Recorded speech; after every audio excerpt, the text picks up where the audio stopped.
Et lorsque je vois Jacques, je me souviens toujours de mon passage au collège polytechnique universitaire. Quand une soirée chaude entre des étudiants et moi, qui était malheureusement le directeur, Jacques a eu le courage de défendre clairement et sans bégayer comme moi les points de vue des étudiants.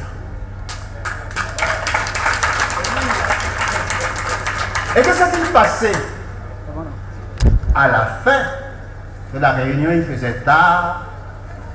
J'ai pris Jacques dans ma voiture et je l'ai amené chez son père. Je ne suis pas descendu, je suis retourné chez moi. Et 20 minutes après, voilà le Jacques débarqué avec son papa.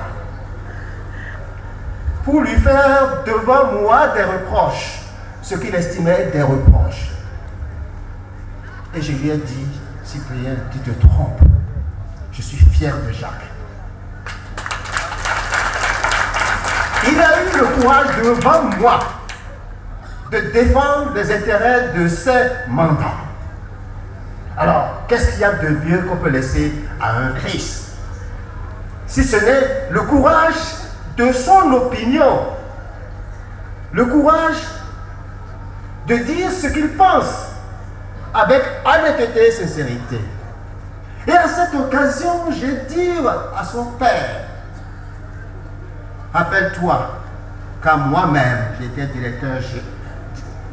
secrétaire général, président de l'Union générale des étudiants et élèves du Dahomey.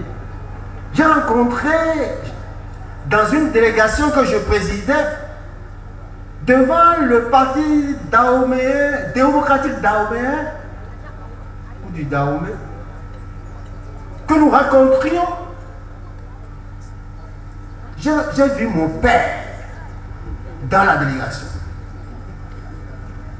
Que fallait-il faire? J'ai parlé. Je me suis mis à parler. Et mon père de m'arrêter à tout moment. À un moment donné, j'ai dit, Monsieur le Président de la délégation du PDT, dites à M. Akinès qu'il reste tranquille.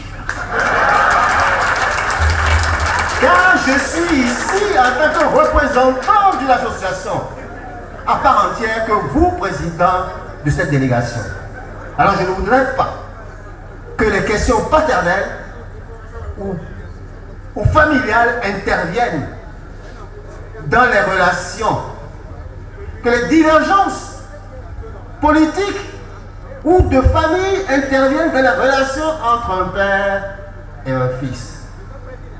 C'est pour ça que je félicite Jacques et que je peux dire devant vous qu'il a le courage de ses opinions.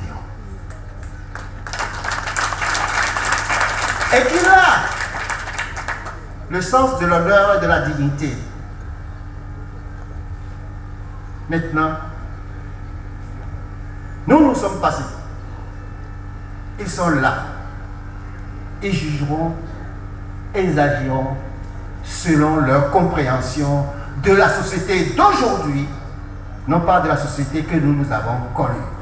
C'est pour ça que je leur demande de tenir compte essentiellement de ce qui est l'actualité de leur temps, tout en ayant de temps en temps nous dire est-ce que je fais bien.